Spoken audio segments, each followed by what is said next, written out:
Hey everybody, it's Golmadex, and welcome back to some more Magic Arena. Today we're going to be playing another premiere draft of Avatar: The Last Airbender. Without further ado, let's get into our pack one, pick one, which is pretty mediocre in terms of the card quality in this pack. We have a bunch of fine monocolored uncommons here. All three of these are the kind of creatures that, like, they are okay because they don't have immediate impact on the board, but if they stick around and get to attack turn over, turn over, turn, they can take over the game. So those are all pretty fun ways to start, I guess, if we take one of those. Or we could just take the great mono card removal spell, which is Lost Days, which is probably just the better card, because no matter how you use it, you're going to be up a card with the clue token you get out of it, and your opponent has to redraw their threat. Even if they choose to put it back into their library second from the top, they'll have to spend a draw step getting it. So I'll just take the Lost Days there. Not the most exciting way to start a draft, but I do think it is the best, most flexible of those cards. And now for pick number two, another pretty mediocre pack here. The Boros Signpost Uncommon is alright if you are an aggressive Firebending deck, where you can get a lot of mana to activate that ability a bunch. Or if you're a go-wide deck that helps it Firebend for its own effect.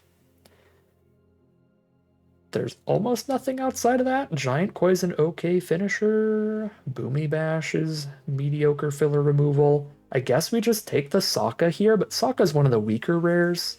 Takes quite a while to actually buff the Sokka up too much, and it is a discard and draw effect. It's not a straight up draw effect, so you're not up a card when you play him or anything. You're just filtering, you're getting rid of two cards you don't want, trying to find ones you do. I guess it's just the Sokka there. Not the coolest start to the draft, that's for sure. Pick three, we now have Badger Mole, Sold Out, Glider Kids, Boomy. Bunch of strong monocolored cards, but they're all pretty far away from everything we've drafted so far. I mean, I guess we could be like some green-blue Lessons deck with Boomy and Badger Mole. Maybe splash in a Sokka, or blue-red Lessons, splash in a Boomy is something that could happen. But I think our picks here are going to be kind of awkward and all over the place enough here that I'm just going to pick the strongest card, which is probably Sold Out by a tiny bit. I think this is a little bit better than Badger Mole. Badger Mole, I think, would be the second best. Boomy's a little expensive. One mana more than Badger Mole, and if your deck isn't well built around the Boomy, it could be just only like one power toughness more. Like if you're only getting the one trigger, Boomy's just one mana more for a 4/4 and a 3/3 instead of a 4/4 and a 2/2. Just take the Sold Out there. Pick number four. Teo's really good with any other flyer, but even by himself, they get to draw a card, discard a card every time they attack, and really loot through your deck. So I do like Teo a lot, which I'll probably take here over a second Sold Out or a second Lost Days. These two are really close, Sold Out and Lost Days in terms of power level. Lost Days is in a better color, so I guess that would get the nod here, especially because we have Sokka as well that cares about Lessons, but I think I want to take Teo over either of those. Teo also just like incredible with Messenger Hawk if we can get that to curve into him. Water Grasp is a wonderful blue removal spell, but Iguana Parrot is good with Teo. So that would be a reasonable pick here too. But I'm just going to go for Water Grasp, super efficient removal. Firebending Lesson and the Cave of Two Lovers and Fire Sage's pick six. These are all really solid red cards. Firebending Lesson's probably the best here. Go blue-red and actually, yeah, do go for a Sokka deck. We have a Lost Days and a Firebending Lesson for Lessons already. Wow. Yeah, this was a very red pack here. The red cards here are the best by far. Okay, well, I mean, we're certainly in blue. Based on how the draft has gone. That's a pick 7 Lost Days still here. But now we have a really good reason to be in blue-red, as well as a really good reason to be in blue-black. I think Foggy Swamp Spirit Keeper is honestly a stronger reason to play blue-black than Sokka is a reason to play blue-red. I just think that this plays like a decent common in terms of power level, whereas Foggy Swamp Spirit Keeper is kind of the opposite end of the spectrum, where it punches above its weight class in terms of rarity. This card plays like a solid rare if your deck is well built around it, and it's really not hard to get a lot of clue tokens in the blue-black color pair and go towards that. So we're hoping to end up blue-black here, but in a pack like this between a Hog Monkey, a Geyser Leaper, and a Union Archers, might lean back towards red for that Union Archers. There's also Kyoshi Warriors here, if we want to keep speculating into yet another color. I don't think I want to quite do that. You know, Geyser Leaper I have found to be okay as a filler top end spell if you don't find anything else. Especially if you do end up being the blue-black deck where you care about drawing a second card each turn, because you can Waterbend towards doing that every turn. Pick 9, pretty bad. Combustion Man's the strongest card. If we end up in red, he'll be fine. Pick 10, Giant Koi is a fine finisher if we don't find better ways to end the game. It's a flexible one too, which is nice. Pick 11 is all bad stuff.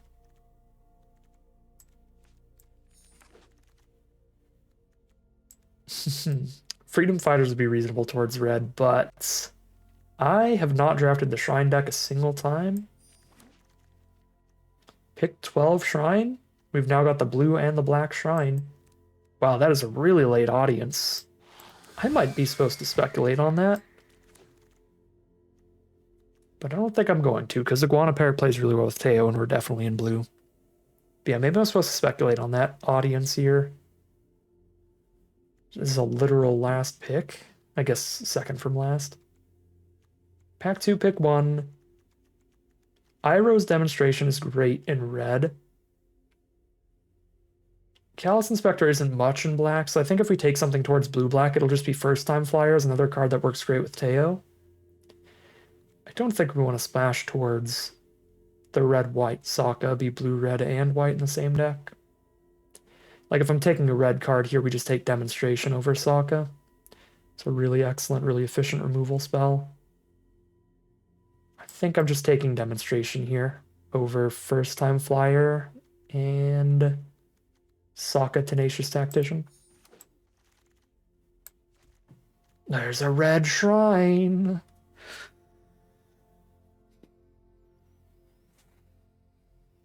I mean, I'm fully in Grixis right now.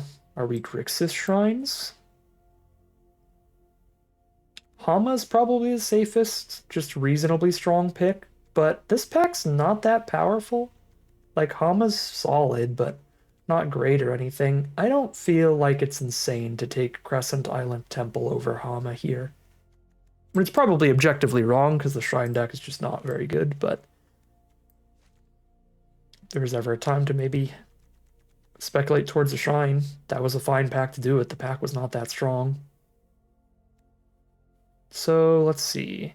I could splash in like red removal spells or splash in black removal spells. We're splashing something that isn't blue. Blue is not the splash. White Lotus Hideout looks fine here, especially considering some of the cards we'd be splashing in would be lessons, especially if we splash towards red. But Lost Days is also good. It's removal in our main color no matter what. Those are the two picks here, Lost Days and White Lotus Hideout. I think I'm going to go for the White Lotus Hideout. This is dual purpose here. It's splashing in our third color just to be like Grixis control in general, but it could also be splashing our fourth and fifth color towards more shrines. Excuse me? Pick 4 Katara. I guess it can also splash in a Katara. Katara is the kind of card that is so egregiously powerful. She's worth spreading your mana base pretty thin for. It's kind of hard not to like instantly lethal your opponent the turn after you play Katara. Alright. Pick number 5, Realm of Ko when we're flooded out in black looks fine. This is also a pack for Kyoshi Island Plaza if we want to go just 5 color dumb stuff, blue at the core, all the shrines. You know what? Am I ready to throw this draft into the garbage bin if things go wrong? Worst case scenario, we go 0-3 and we just get to draft again real quick. I haven't done the thing yet. Let's do the thing. Kyoshi Island Plaza. Here's another Spirit Oasis. It's an Aang's Journey in this pack too. 1, 2, 3, 4, 5, 6, 7. No, this is too late to wheel a card. So we only get one of the two. That's a really hard choice. I should probably take Aang's Journey, right? That's got to be perfect for the Shrine deck. Hit whatever color we need. It's also a lesson. We got a couple cards that care about lessons. And it can draw a shrine at the same time. Yeah, I think I have to take Aang's Journey over the second Spirit Oasis. There's a Sokka. I mean, now we're splashing everything in the world, so we might as well just go for it. We might even wheel the first Sokka. Barrels of Blasting Jelly helps the splashes. Let's go. If we get the second Sokka, Legend Rule be darned. You're coming in and joining the party. Oh my god, this mana base is going to be fun to build. We have no dual lands, but we can play a bunch of blue sources and try to run all of our blue, like, card drawn stuff to try to help hit other colors. Cycle of Renewal could help do it. I'm one card deep into green. I don't know if I want my fixing to be in green when it's going to be one of my lightest colors. I'm actually just going to take good removal. We'll grab Deadly Precision there.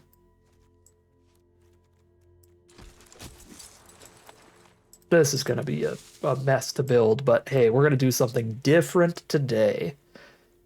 Listen, the best place we probably could have ended up in this draft pod was like blue-black splash red, and blue-black is by far the color pair we have played the absolute most. So like our worst case scenario here is at least we get to do something very different. If I had drafted purely to win and got the best draft deck I could have gotten out of this pod, it would have been a very samey deck, something we've been doing a ton already. So here's another Aang's Journey. There's also a Messenger Hawk. There's also a Boiling Rock Prison.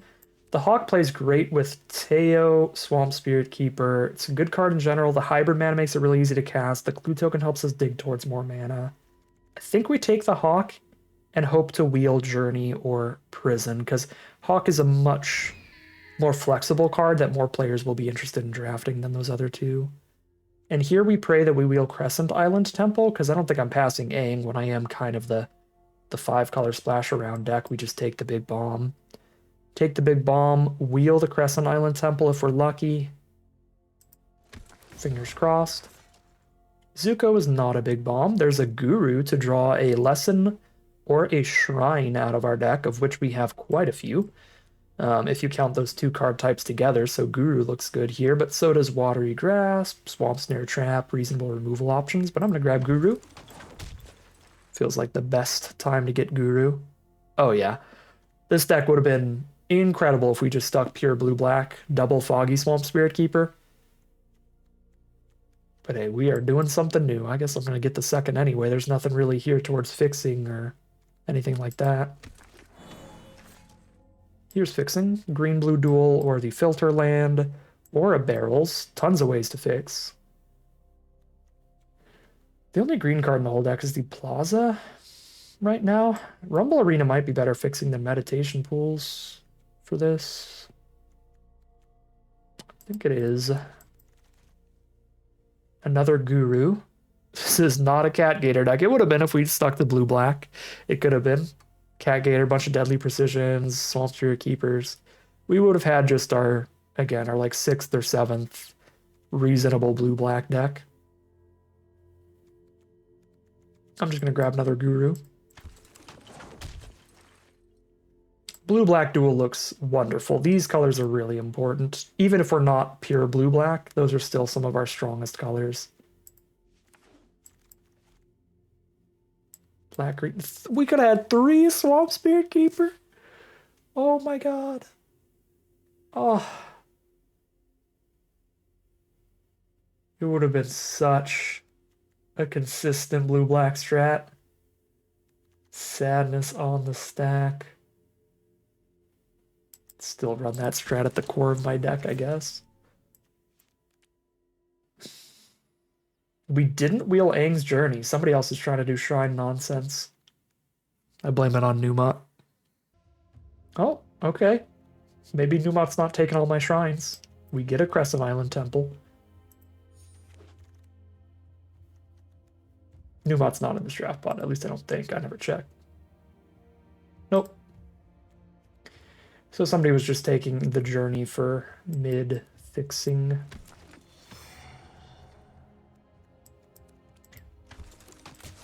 Okay. Let's build this thing, shall we? Let's try to go just real deep on blue so that we have a core color that we will not have a problem hitting. So this is like almost all blue creatures this way. 1, 2, 3, 4, 5, 6, 7, 8, 9, 10, 11, 12, 13, 14, 15, 16 creatures. We could still cut a couple more. Like iguana parrots. Then I just have Aang and Messenger Hawk to go with Teo. Teo looks a little weaker at that point. Geyser Leaper's also pretty mid. The giant kois as well. These are all the most cuttable creatures. This triggers off the draw twos. I feel like Teo still seems exciting, and then the parrot helps trigger the Teo more often than we cut these higher mana value ones. We've got double Sokka, Katara, and Foggy Swamp Spirit Keeper for kind of our win cons. Don't need a whole bunch of top end. This is now 13 creatures plus double Crescent Island Temple. Cool. 4 cuts to go.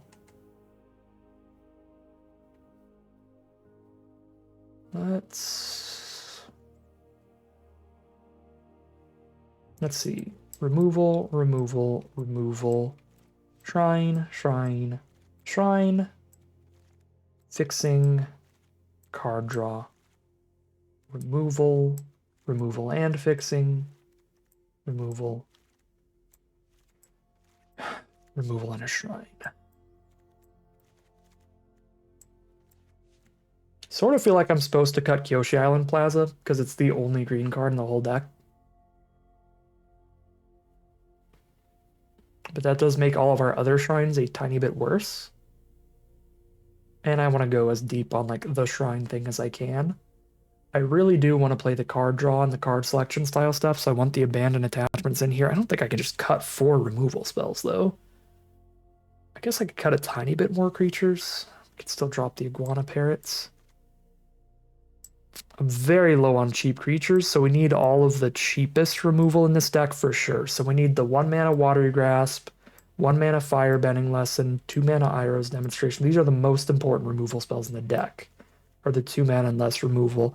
Deadly Precision doesn't quite count. 3 cuts.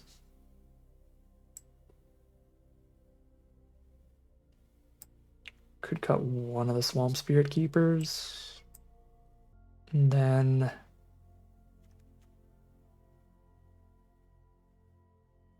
yeah, I'll cut a 5 mana removal spell.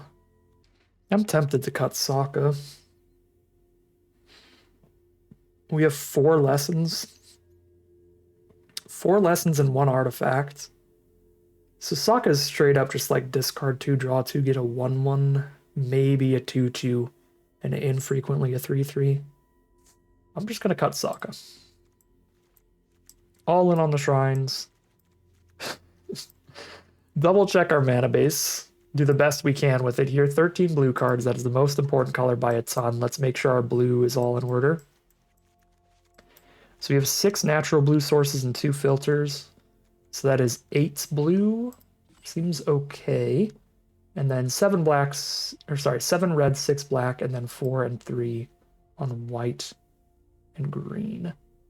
Green is essentially, literally just Kyoshi Island Plaza, because the Guru Pathiques are blue. I don't even know if we need to run this forest.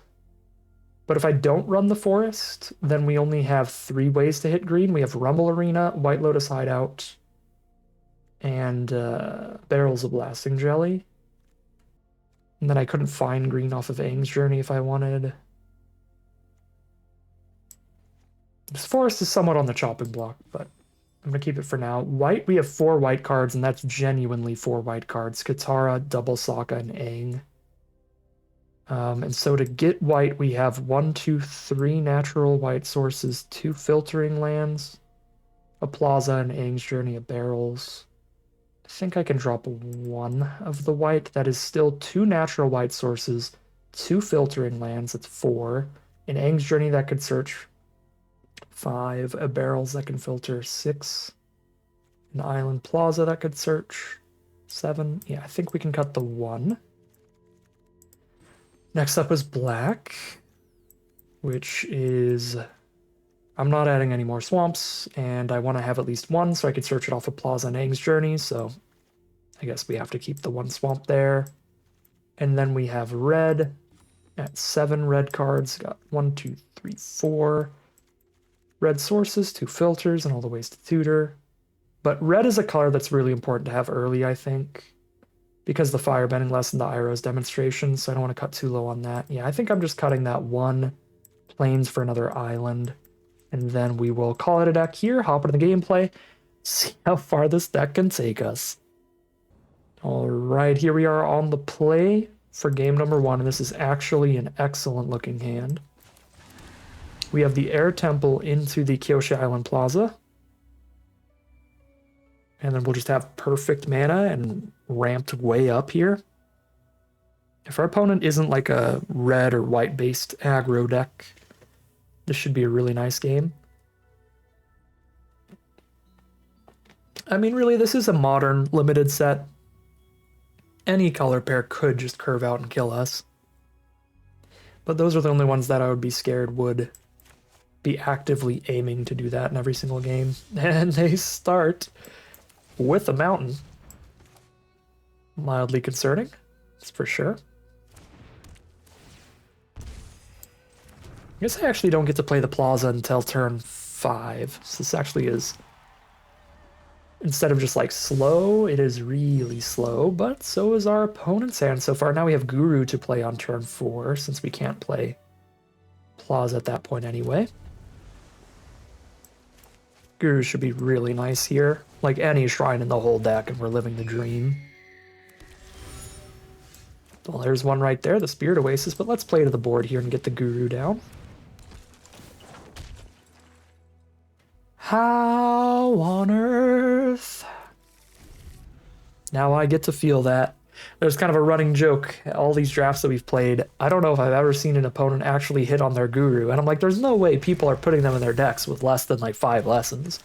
So my opponents have just been getting massively unlucky with Guru, and now I get to be on that side of the table. That was a brutal Guru play. Oh wait, the Hideout can tap for... I should have read the Hideout, I guess. The Hideout can tap for shrines too. Crazy. Okay, let's get white. I've already got double black. I have no more green spells, so let's get a white and another blue.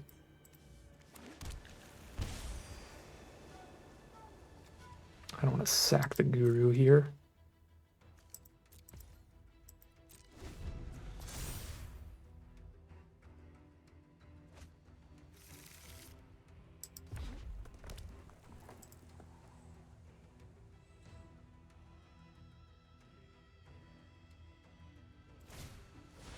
There's their own Guru. Oh, are we finally going to see somebody hit?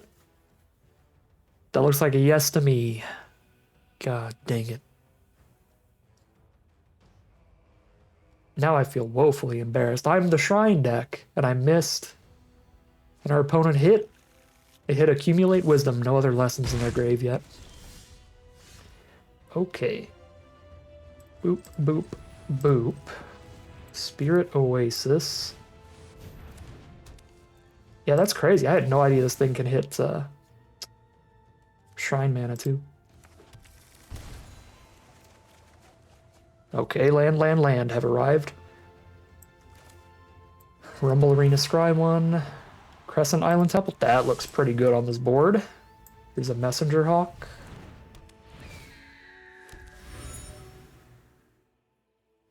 I could sack the Clue to kill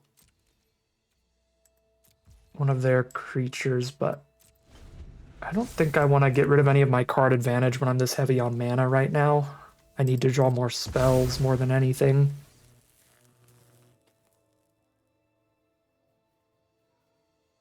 So they could accumulate wisdom with their Guru to make Rumble Arena 4/4. Oh, gross. They can just Firebending Lesson, kill the Hawk, and make the Rumble Arena 4/4. Instead, they're going to buff their Messenger Hawk.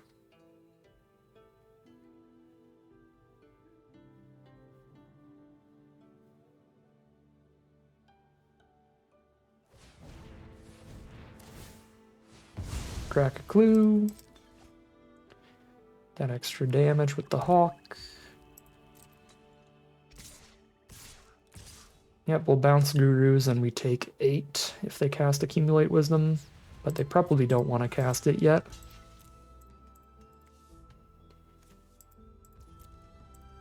Because they can wait till it's a draw 3 with enough lessons in the grave.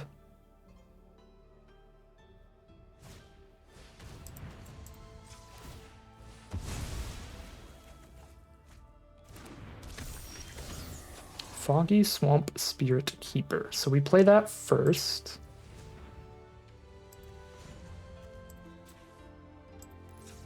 This man is getting a little cumbersome, but I'll figure it out. Okay, we play that. We go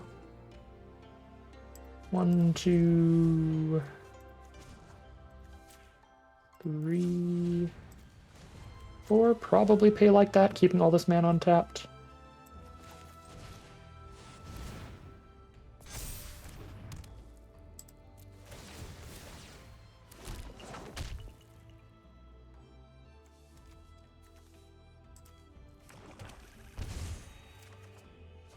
Find Watery Grasp, get the token.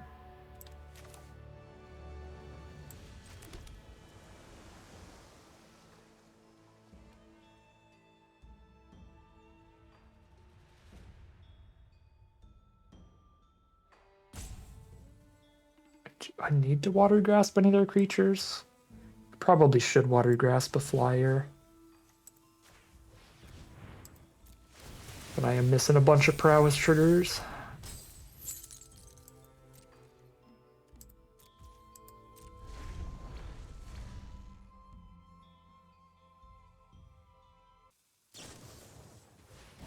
Okay, they are just going to accumulate wisdom here. No draw 3, just draw 1 out of the top 3.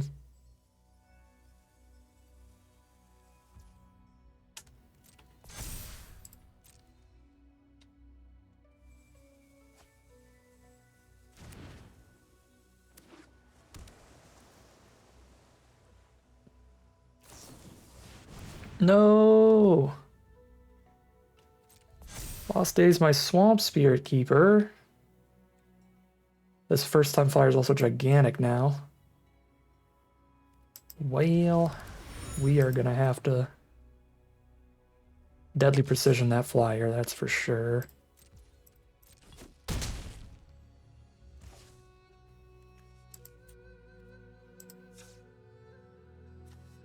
I don't know if I should shuffle back the Hawk yet. It's a pretty decent draw for them. I mean, it's out of 22 cards. Probably better stuff to draw still anyway. But we don't want to be in a position where I like don't have the mana to shuffle it back.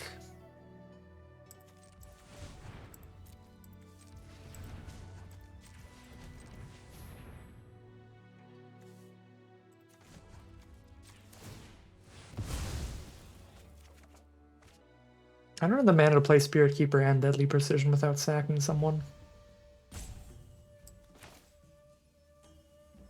I'm 1 mana off.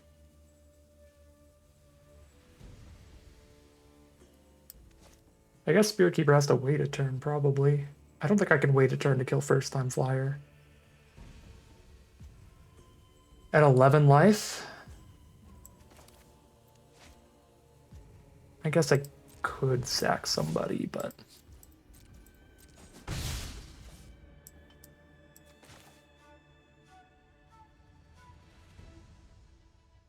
yeah, I guess I'll sack a prowess token.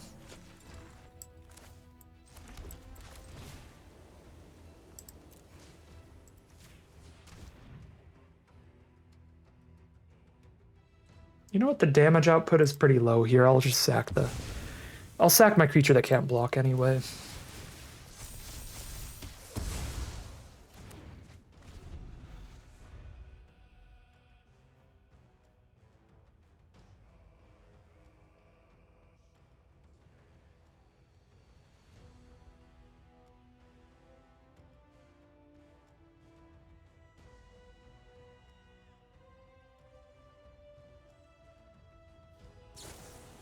Lost Days again. Stop. Oh, I might just ditch it at this point. We've got double Sock and Qatar to look for, and I'll have no more card draw on the board. Because I'm going to have to sack the Serpent's Pass to get it, at which point I'll have no other ways to draw a second card in one turn. Do they have a 1 mana lesson? It's going to be super bad if they do.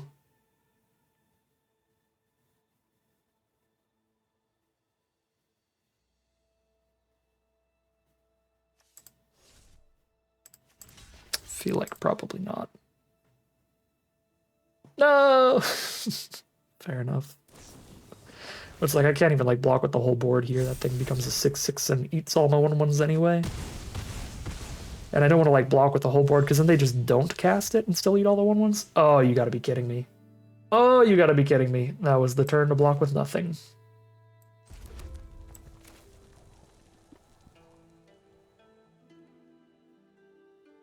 One, two, three, four, five, six, 7. 8. I make everybody 8/8s. They have to go block, block.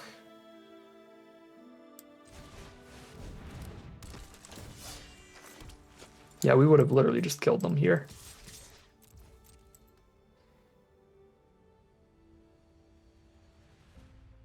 That's so embarrassing. No.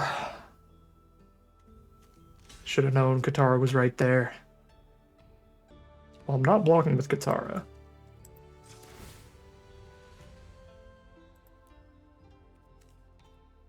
One, two, three, 4 plus that. I could do X is 3 here and still crack the land.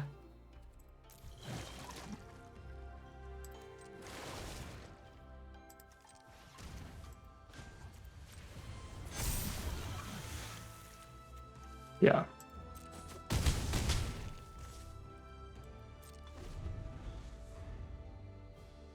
And just anybody hitting them next turn is still pretty much lethal.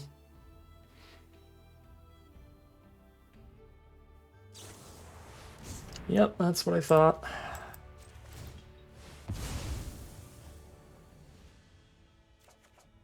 Find another guru. Not bad.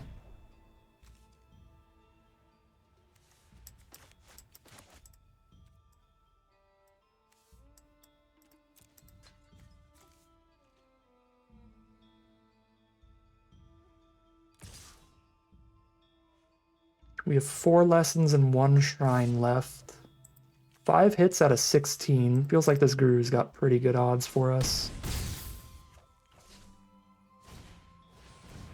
Oh, Professor Zay with all this removal engrave. Or just like accumulated wisdom. I don't quite have the mana that I would hope I would here.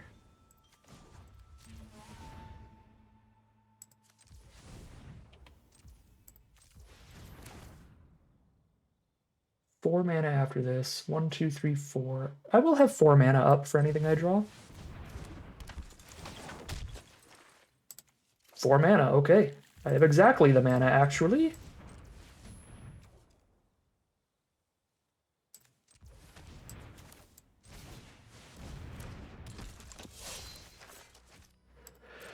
Whee! Triggers!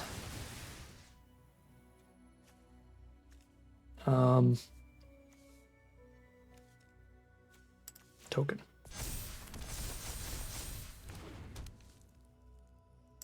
More triggers, more triggers.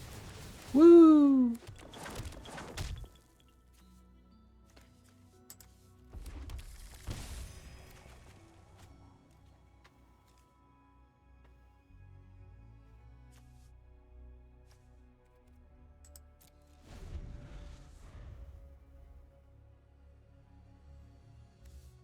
I'm probably just gonna mill out in the end at this point. Oh, I still have my Aang that shoots. Do they have double lightning strike?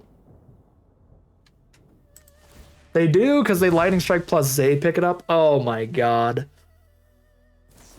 Well, how did the air temple not gain enough to get out of that? That's crazy. I guess it just does the 1. It didn't do the 5 because it was just sitting there, so it's just gained 1. Dang. All right, yeah, we had the win there if we did not try to block the land. Yeah, I just needed to leave more creatures on board for Katara to be a more insta-kill kind of out. If we had as many creatures as we had on that board, instead of trumping stuff, Katara would have gotten us the kill there.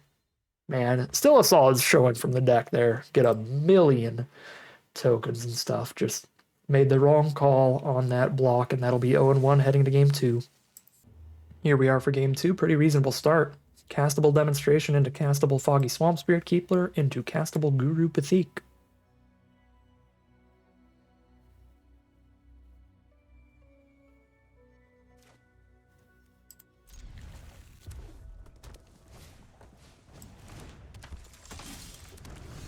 Katara for a finisher here.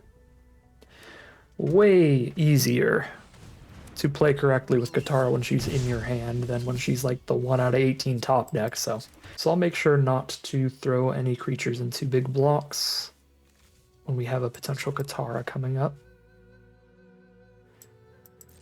I could demonstration this Tiger Dillo, but if I kill their other 4-power creature, they'll need to find another one before Tiger Dillo does anything, so it could turn into like a double removal.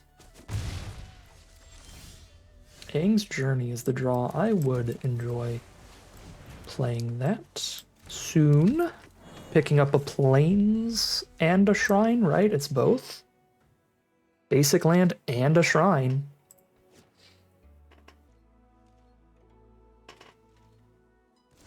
Foggy Swamp Spirit Keeper just holds down the fort. They do nothing there. Anything I play can get quenched if they have Quench. I think I still just run out Guru. Cadets, Tiger Dillo could be just like red, black, splash blue. Okay, this is what I'm talking about. Let's grab a Shrine here. Let's draw the card draw Shrine. That looks best on this board. Triggers Foggy Swamp Spirit Keeper. We don't need the life gain right now. Yuyan Archers.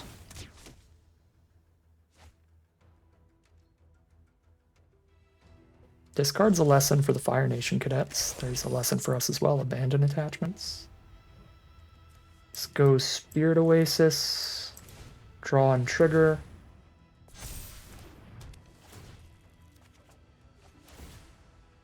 Yep. I can abandon attachments for another trigger, be at 6 toughness. So we can gain a bunch of life here if I want. Seems fine.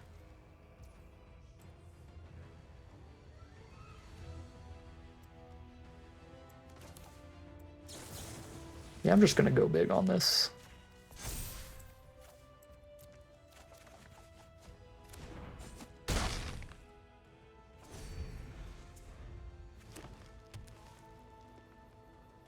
Green source. Red-based 4-color aggro?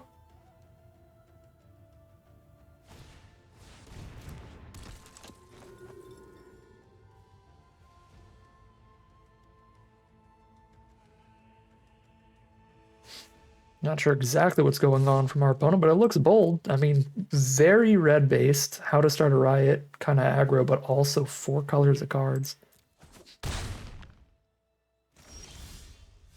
Ooh. Sokka's pretty sick. God, anything I could do here is pretty sick, honestly. Aang's Journey kicked. And then an Iroh's Demonstration to get the attack in, I think.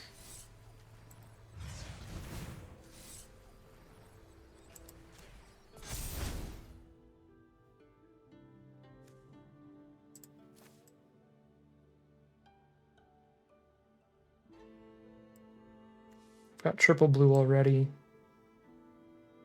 Let's get another red.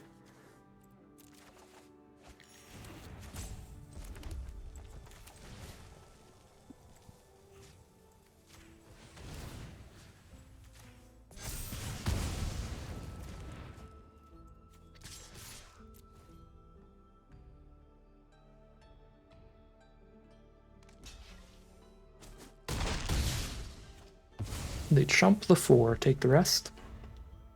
Because it is unblockable. Beetle-headed merchants. Okay.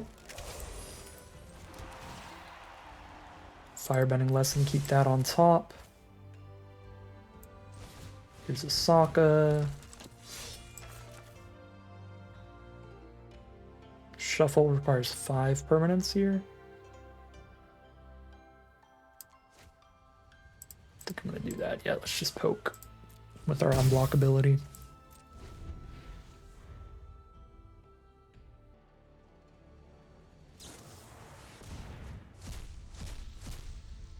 Five color solstice revelations. Just using that as card draw then instead of actually like cascading. They're 10? Are they dead to Katara? If they don't have removal for the spirit, they are. Yeah, sure. Just go for it.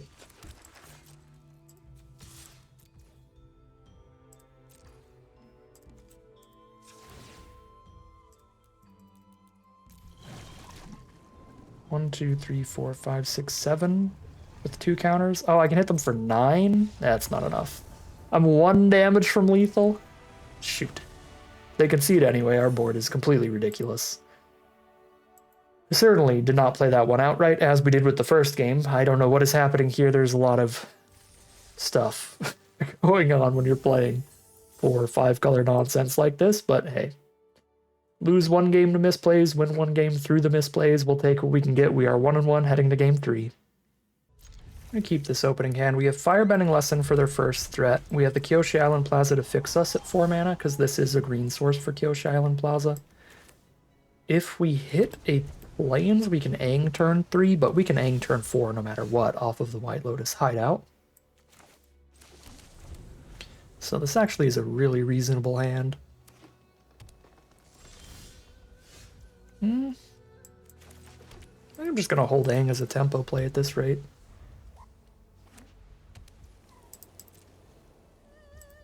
I'm just hanging out. Sure. Like, the mana we have here, we do not need to find anymore.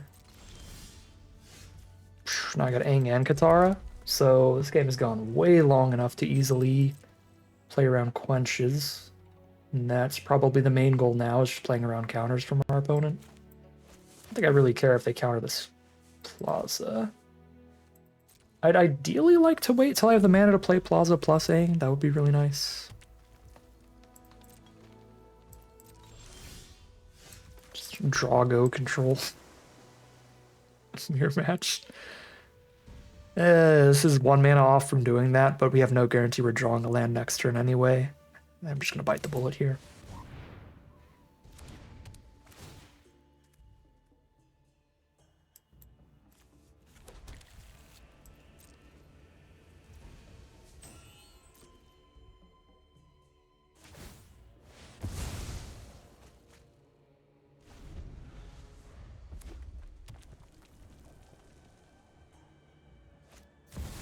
Avatar Aang, sure.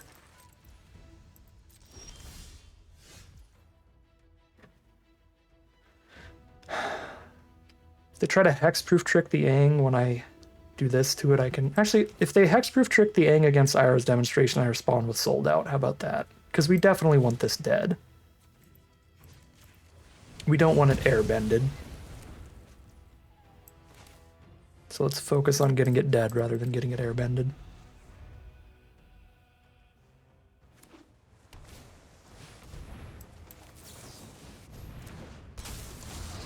Now we Aang the Boomy.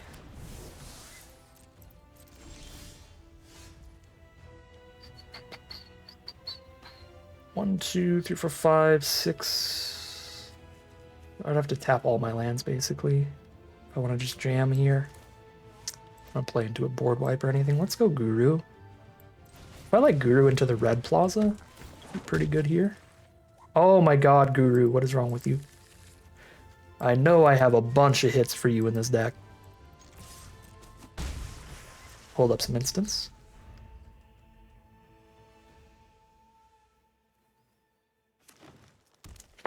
Guru Pathik is just a cursed magic card. Like, it never hits when it should.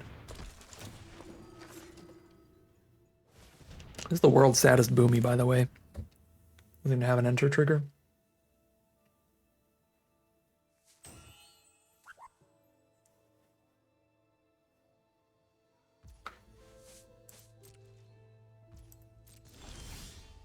They might be trying to play around counters. Which works in our favor because we don't have any. Teo pre-combat, right?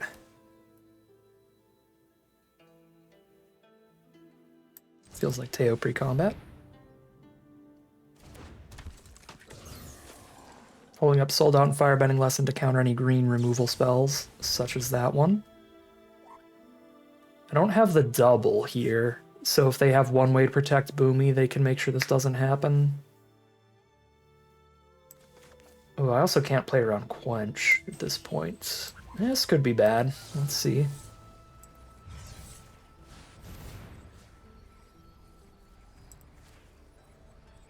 Get a counter on Teo either way. Okay, they have the octopus form, fair enough. Still get the juice onto Teo.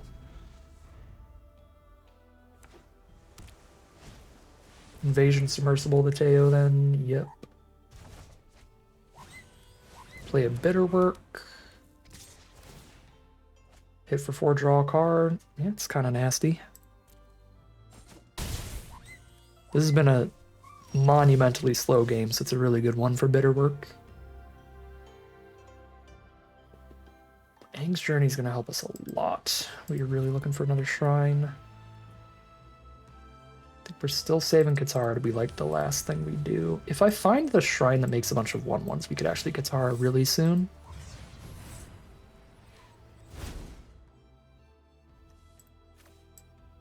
So we'll certainly do that.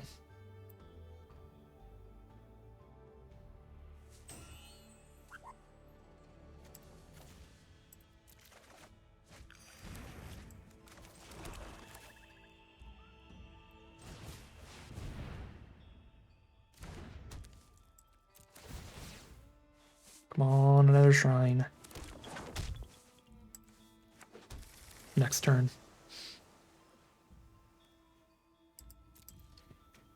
If I attack, I just bounce off a submersible.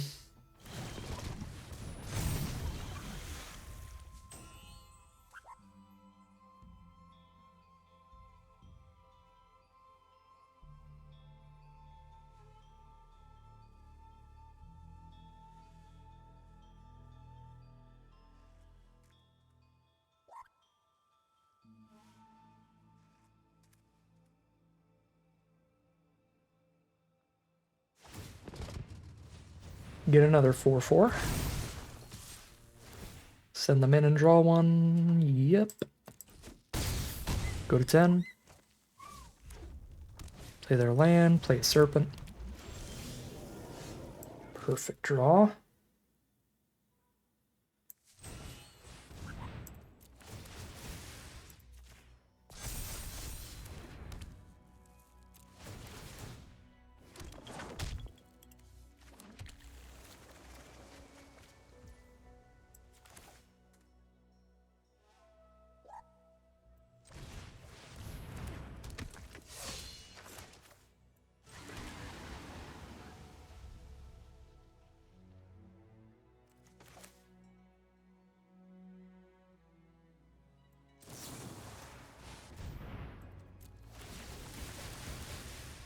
Just go all the way to Prowess Town here.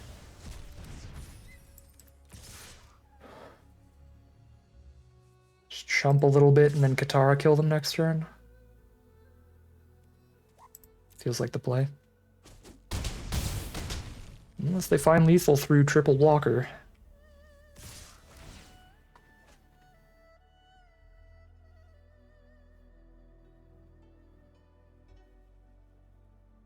Are they running the +2/+0 menace to the whole board card? That would be a gnarly way to lose this game. Okay, Firebending Lesson. Okay.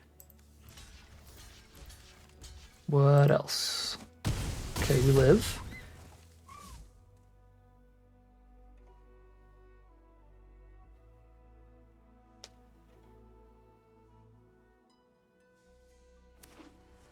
Play a land, play an ostrich horse.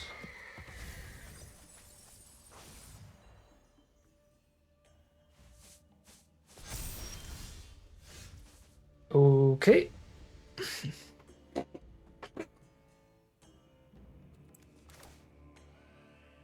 One, two, three, four, five, six, seven, 8, 9, 10 tens here.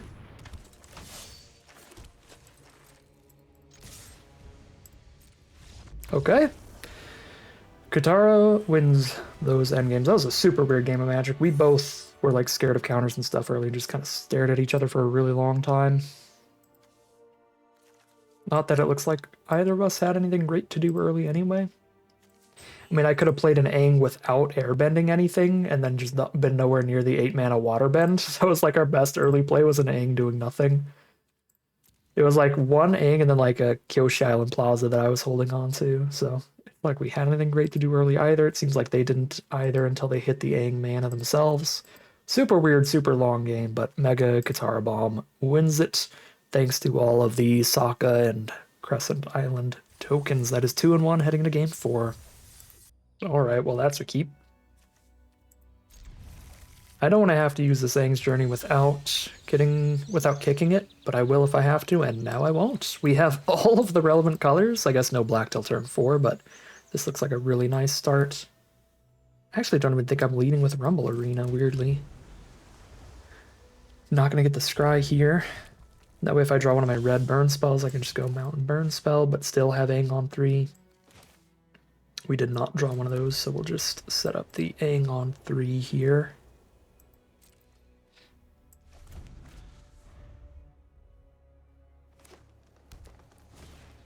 Fire Nation Warship.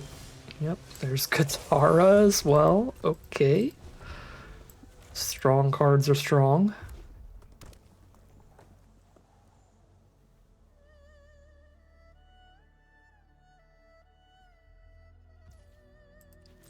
Pass through, fair enough. Scry and pass when we have Aang in hand. I mean, they're not a blue deck. We could just slam something down here if we want instead, like slam down the Spirit Keeper.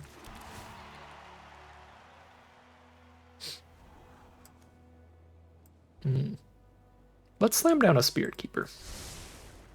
I'm going to top deck another one. Then I can journey for the card draw shrine, play it, and then every single turn I play a shrine, I draw an additional card and trigger the Spirit Keepers. So we want to play the card draw shrine as the first shrine in that instance.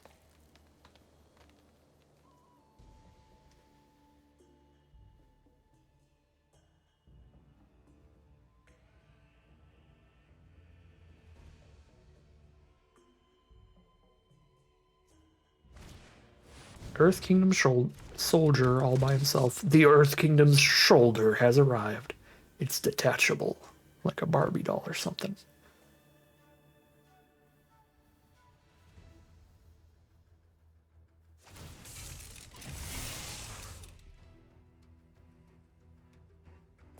I don't know if they had an opportunity to crew that and get counters on both. So I don't know if that's an oops. I'm not sure how that works.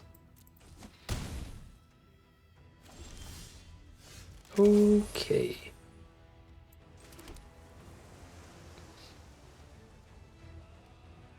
There are so many very strong options of what to do here.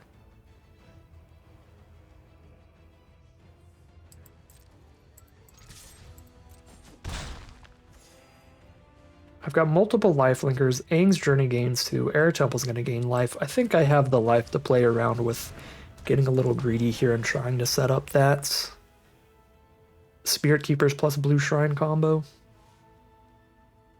And as soon as we're on the back foot, we can do some airbending with Aang.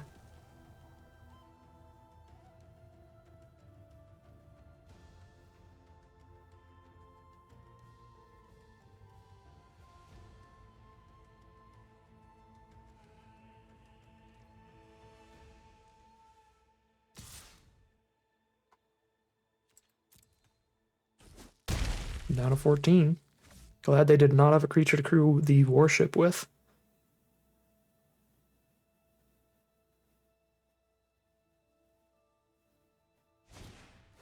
I'm just gonna Boomy Bash one of the Spirit Keepers, sure.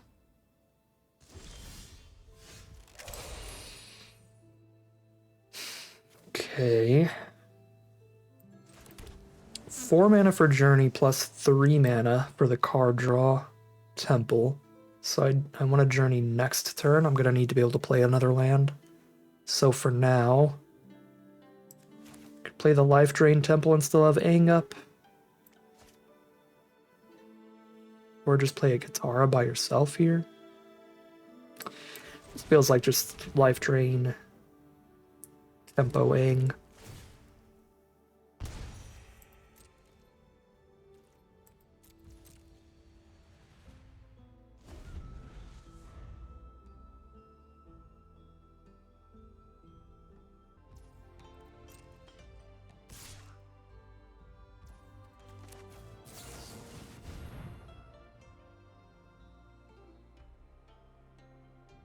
Even if they kill Aang, we airbend and stop the damage for now.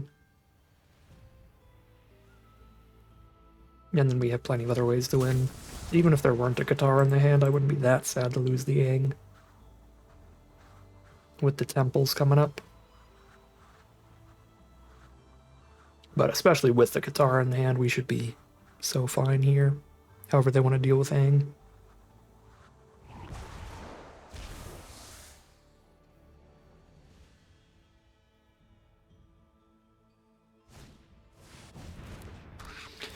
Mongoose Lizard.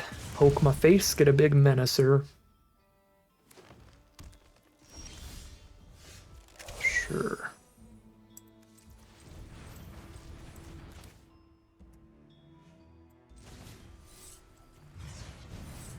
Take a little bit of a hit here to get that Swamp Spirit Keeper combo set up.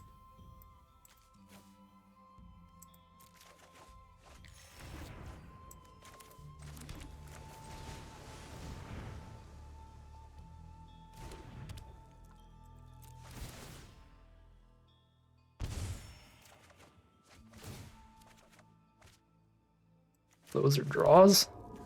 And we do have double Sokka. Keep forgetting that.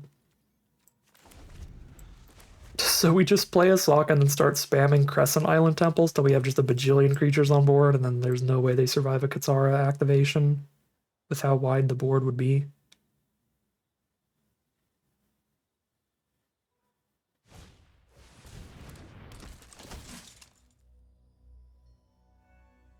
I guess I should have gotten another red, and then I could have played a Sokka plus Crescent Island Temple in the same turn, but I'm going to be at 1 mana too few to do that. This is not the Shrine land.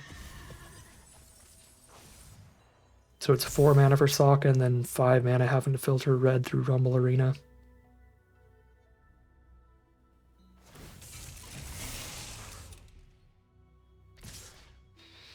They are hitting hard here. True.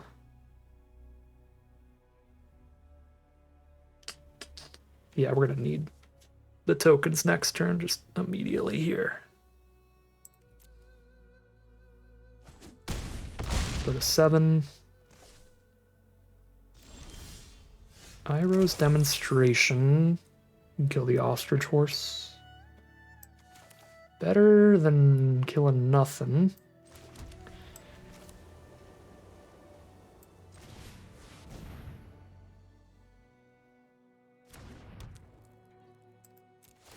Katara could be threatening lethal now, but loses to like Lightning Strike since they do have open mana. This feels really safe to me.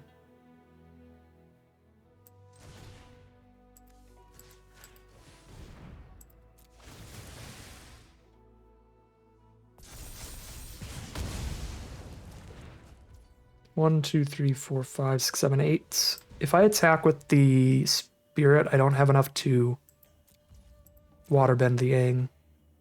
So we just hold everybody up ready to Waterbend Aang on blocks to have a big blocker here.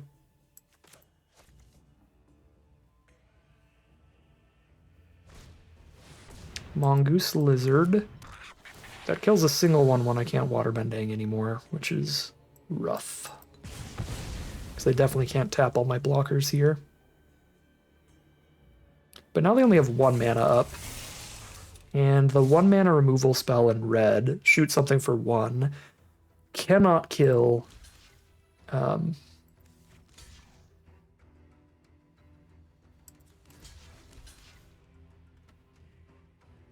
Katara.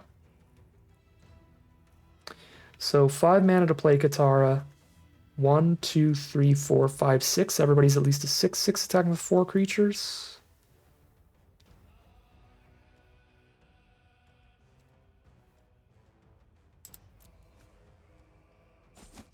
Playing around the +2/+2 green spell here.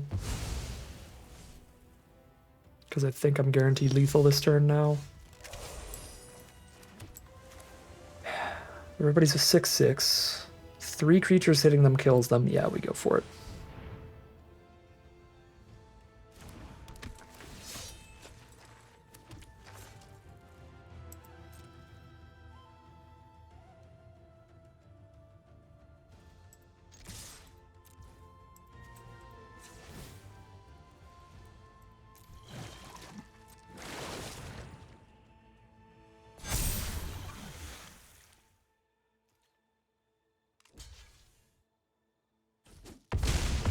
Okay, that is 3 and 1.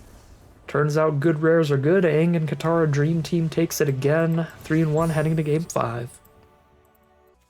Alright, here we are on the play for game number 5. We're 3 and 1 right now, and we have finally been punished by our mana base a little bit.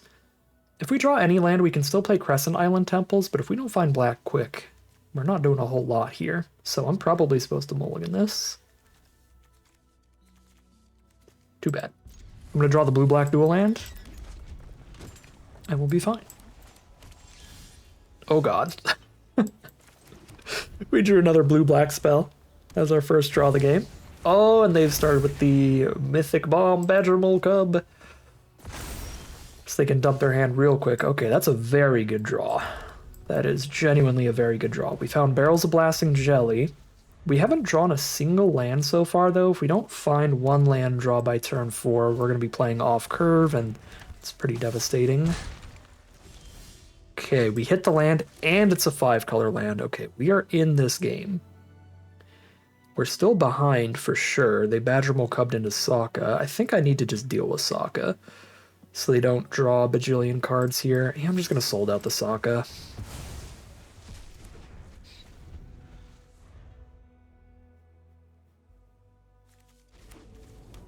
Ooh, they got a Bossing Save for the late game as well.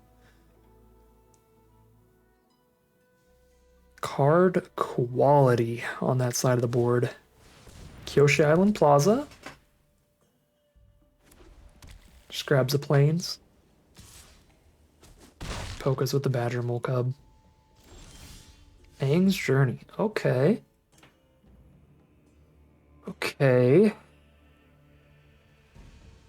Make sure we don't miss a land this turn, so I've got 5 mana at the ready soon. I gain 2. I'm only taking 3 for a turn here. I think I can afford the Aang's Journey over anything else. I could Aang's Journey without picking up a Shrine and play the Journey and the Spirit Keeper, but then I'm not tutoring out the draw one that'll give me more spirits, but I don't really need attacking spirits right now. I need blockers badly. I think I have to Aang's Journey just for an island so I can play a blocker this turn too.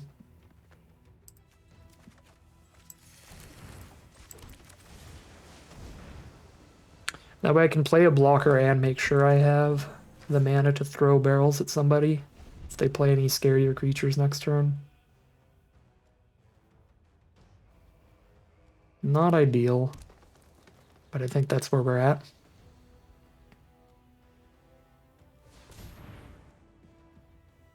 Probably just going to start taking over with Bossing Say, and there's not a whole lot any deck can do about that.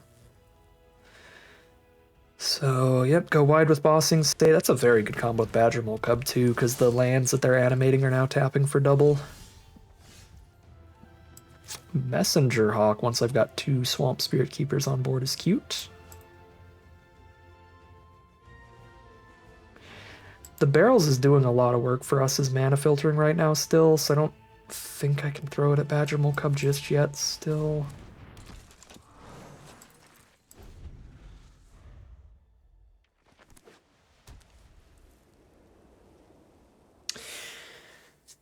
Oh, I might just get womboed by Cub plus Bossing Say. Maybe I was supposed to kill that instead of the Sokka.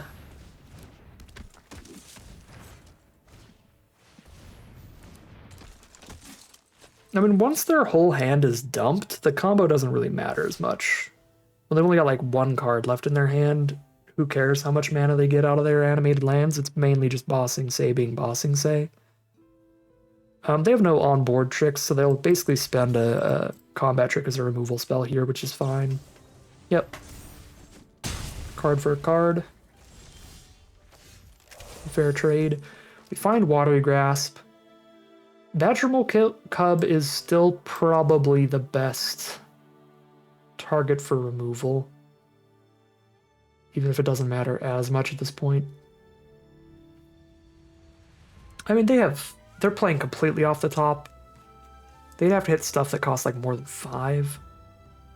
I guess it makes it a lot easier for them to activate Bossing, say, and play another card in the same turn.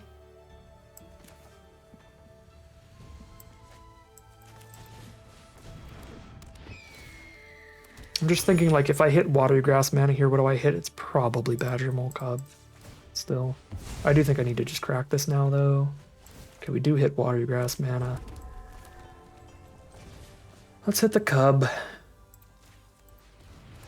Don't have enough permanents to shuffle it away immediately, but just get that mana investment out of the way, ready to shuffle it next turn. Yep. I mean, I think we're just dead. 2 Bossing, say, the land. But we will certainly play it out. Double Crescent Island Temple can try to give us several turns of chumps, which is something.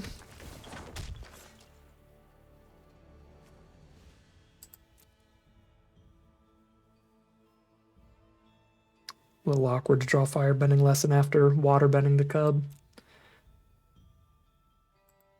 Can do that for 5 on somebody else. Not right now, though. I don't want to discard one of my Crescent Island Temples.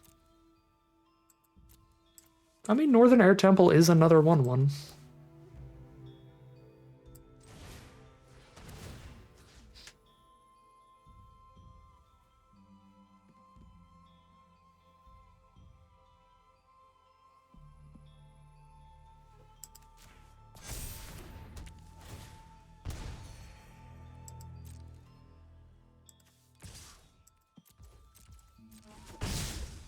I don't think my damage is going to be fast enough that I should be putting counters on the unblockable creature. Probably want to get a bunch onto the lifelinker for a big block. Plays poorly if they top deck removal. Yep.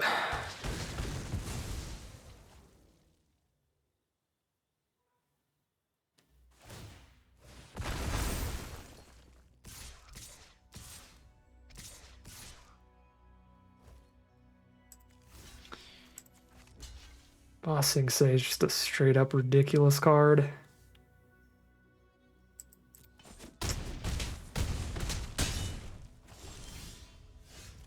So's Katara, but not enough to kill them on this board. Yeah, I don't even have the mana to buff the turn I play her, regardless. 2 life here. We go up to 3. I go up to 3 life, get 2 blockers. They have 1, 2, 3, 4, 5, 6 attacking creatures. Jesus, I don't think we can get out of this.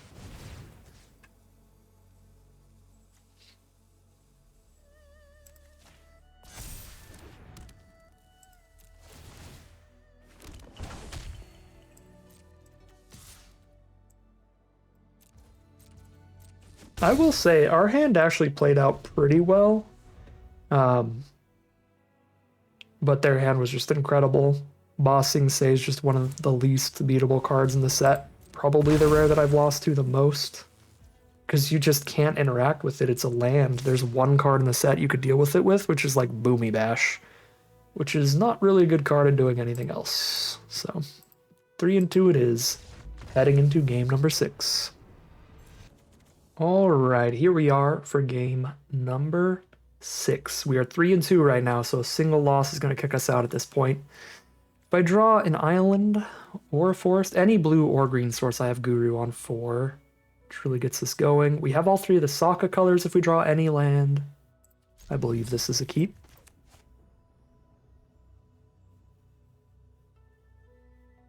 Oh my god. Yo! There's Ice Age card sleeves on Arena. They must have just added this for the holiday season. That's so cool. I gotta go get those. I'm probably gonna stick with this because I mean Bolas and Fibblethip all in one. Come on. But still, that's really cool.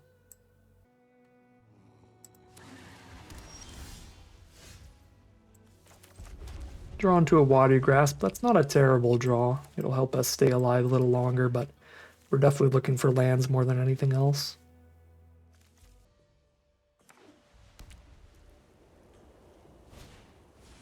Merchant of Many Hats.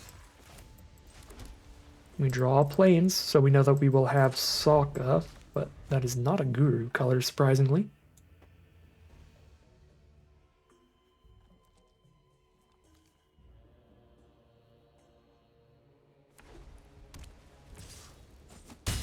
Down to 18. They play Avatar Enthusiasts. Find a black source, which is also not a Guru color. So we play Sokka. Pass. We could play Swamp Spirit Keeper to play around removal so that I could try to play Sokka and Watery Grasp in the same turn, but that's not going to happen if I don't draw a blue source. Right, if I don't draw an additional blue source, I can't double spell with Sokka anyway. And that's not an additional blue source. Okay. We could double removal spell here. Watery Grasp and Sold Out.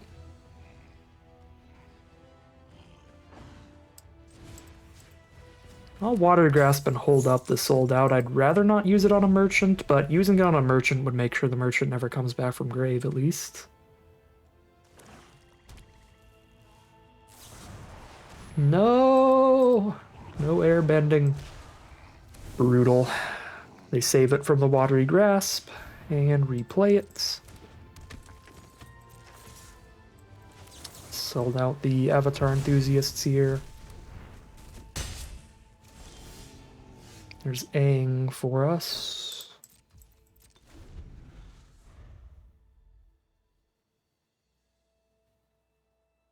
Not quite an island, but still a decent draw. Probably just have removal for Aang if I try to flash him in and block here, considering their color pair. So let's just airbend their next more expensive threat to delay it.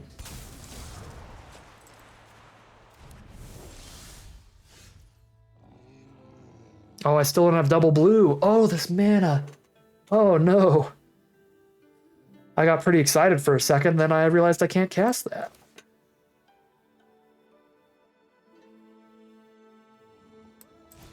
And this isn't even like a huge flaw of being a 5-color deck here, because we're running like 8 blue sources.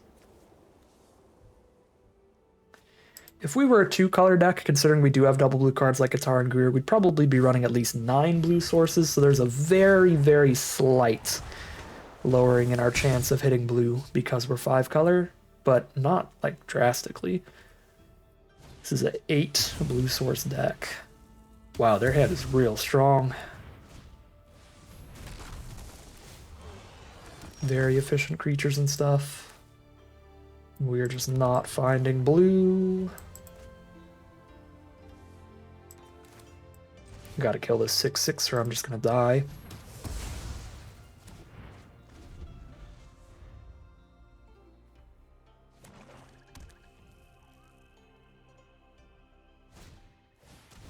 There's their last card, Zhongzhong's Deserters. We have a couple draws that could keep us in this game, but we gotta draw pretty perfectly here. It's gotta be like Iroh's Demonstration. Mountain is a really, really bad draw. Even an island would be better than that, but we'd technically die if we drew an island anyway. Oh. Could still live off Iroh's Demonstration. Fashionably late. Alright. We're dead in the sky. Frustrating way to end it. Pretty terrible draws mana-wise there, where the 8 island deck and just Do not hit that second island, but we hit both of our double blue cards. I think that was every double blue card in the deck, too. So that last game is about how I expected things to go. Okay, we have 3 double blue cards in the entire deck. We drew 2 of the 3.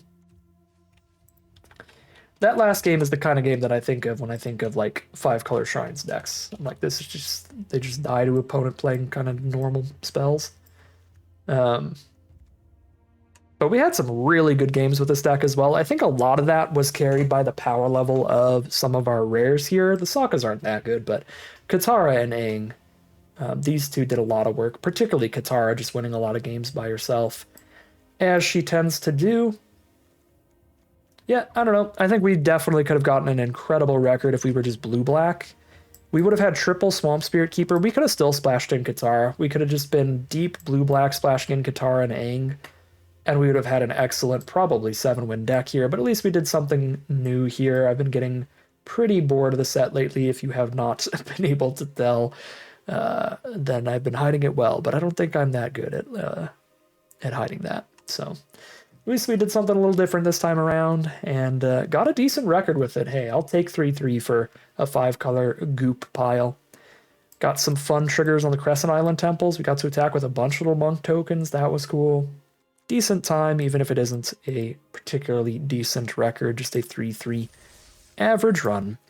But that is going to end today's video. As always, I'd like to thank my patrons and YouTube members for their support, as well as you for watching the video.